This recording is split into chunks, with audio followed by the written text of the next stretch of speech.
This is bananas, okay? And you know what? We're not even gonna remember it come Monday, but let's enjoy it for now. So, Walker made a claim saying that there's so much more to him than being a star football player. For instance, quote, "They don't know that I have this food service company, I have a drapery company, and I supervise 6 hospitals around the United States." And I gotta give him credit, I did not know that. Partially because it's not true. While promoting his book in 2008, there were multiple news articles that said Walker was financing or helping to start up a network of hospitals around the nation. Walker said he's working with medical professionals to set up all of these hospitals. In August of 2008, there was another article saying that he had opened 3 medical treatment centers in Texas and San Francisco. But importantly, I feel there's no evidence that he ever supervised or started any hospitals or any medical centers. His personal financial disclosure forms, which have already been amended multiple times, do not indicate he ever owned or ran hospitals. So it turns out, and this is a shocker, you can put out a press release, you can get media to do a nice glossy write-up about a former, athlete, like a big star, and not have it be based on anything. They're not necessarily checking into that. He said he supervises 6 hospitals. None of that is true. None of that exists. He was the spokesperson at some point for some medical company. That is the closest he can come to that. And for any other politician, that should be enough by itself to get you like 30% of the vote max or something.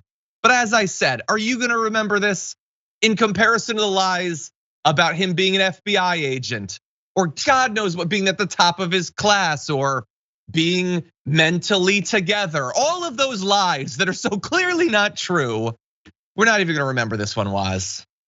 Yeah, I mean, the domestic violence, the attempted murders, again, all of this, just the incoherence in public about a rationale for his candidacy or what he would like to do for the people of the state of Georgia. Like, there's nothing there. But again, it teaches us how polarized we've gotten, and also just the power of celebrity.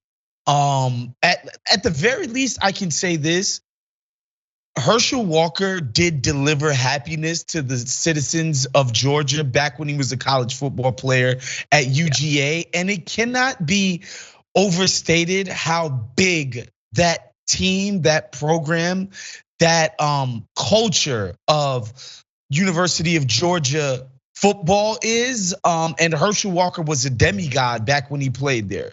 So he has that going for him, I guess. Not to mention he had the most disappointing NFL of all time. Like, Jimmy Johnson gave up a bunch of assets to bring him in. He was a flop and a disappointment, but we moved on. Yeah. Wait, are you sure he played in the NFL? Don't just take his word for it now, Waz. Nah, I'm pretty sure I actually watched Herschel Walker play when I was like 7 years old. So yeah, I'm pretty sure that actually happened. I get that people have this attachment and everything, but like, okay, I, like many Americans, was inspired by Carrie Strug in the 1996 Olympics. But if she ran for like governor of California and said that her qualifications include being the Queen of Mars, I would have some tough questions, and not just about her ankle. Yeah. Like, I don't know, this is not sports. Anyway. And I think about, like, I try to put myself in the mind of a Georgia voter who is right-wing leaning, and they're just like, well, the Dems have been hypocritical about people they ran. And it's, it's stuff like running guys in Virginia who are on the board of the Carlisle group, right? Like, and stuff like that's anti, regular working stiffs of America, normal everyday people, right? And that can be hypocritical. I don't think the Dems have run somebody this contradictory to the message. I'm so like, as much as I love to slam the Dems, they ain't never ran no Herschel Walker. This is a record for hypocrisy and contradictions. Who would that be at this point? I don't even know. I don't think there is a person, and I hope we don't find out. For For more political news breakdowns, interviews, stories of activism, and me trying my hardest to care about the occasional big celebrity news story, subscribe to our YouTube channel at youtube.com/thedamagereport. And you can ring the bell wherever it is so you don't miss anything.